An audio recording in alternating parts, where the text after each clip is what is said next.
স্বামী রামসুখদাসজি বলছেন, প্রেম কি?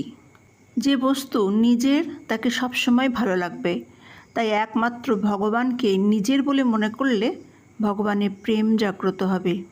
যিনি নিত্য নিরন্তর বিদ্যমান সেই পরমাত্মা প্রিয় হন না, অথচ যা নিত্য নিরন্তর পরিবর্তনশীল তাকে প্রিয় লাগে। যতক্ষণ সংসারে আসক্তি থাকে ততক্ষণ ভগবানে প্রকৃত প্রেম হয় না। ভগবানের প্রতি অনন্য প্রেমের নাম হলো রাধা তত্ত্ব। যতক্ষণ সংসারে আকর্ষণ থাকে ততক্ষণ রাধা তত্ত্ব অনুভবে আসে না। ঈশ্বরের প্রতি প্রেম বা অনুরাগ হওয়ার মতো কোনো ভজনা নেই। যতক্ষণ সাধক নিজের মনোবাঞ্ছা পূর্ণ করতে চাইবে ততক্ষণ সগুণ বা নির্গুণ কোনোটাতেই তার প্রেম জাগ্রত হবে না। যজ্ঞ, তপ, দান, ব্রত, তীর্থ ইত্যাদির দ্বারা ভগবত প্রেম লাভ হয় না, বরং লাভ হয় ভগবানের সাথে দৃঢ় আপনত্ব স্থাপনের দ্বারা। তপস্যার দ্বারা প্রেম শক্তি লাভ হয়, কিন্তু ভগবানের প্রতি আপন ভাবের দ্বারা প্রেম লাভ হয়। ভগবত প্রেমে যে অপূর্ব রসানুভূতি আছে, জ্ঞানে তা নেই। জ্ঞানে আছে অখণ্ড আনন্দ, আর প্রেমে আছে অনন্ত আনন্দ।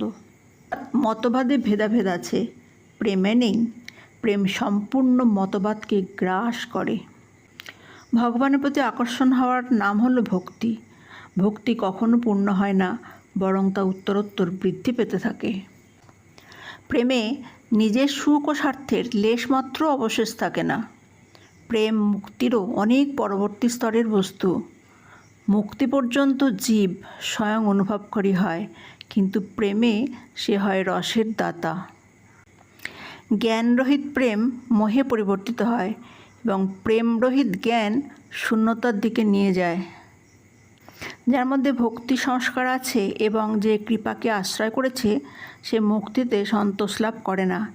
ঈশ্বর কৃপা তার মুক্তির রসকে জলো করে দিয়ে তাকে প্রেমের অনন্ত রস প্রদান করে।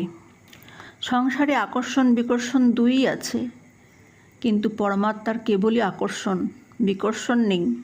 যদি বিকর্ষণ থাকে তাহলে বাস্তবে আকর্ষণ হয়নি।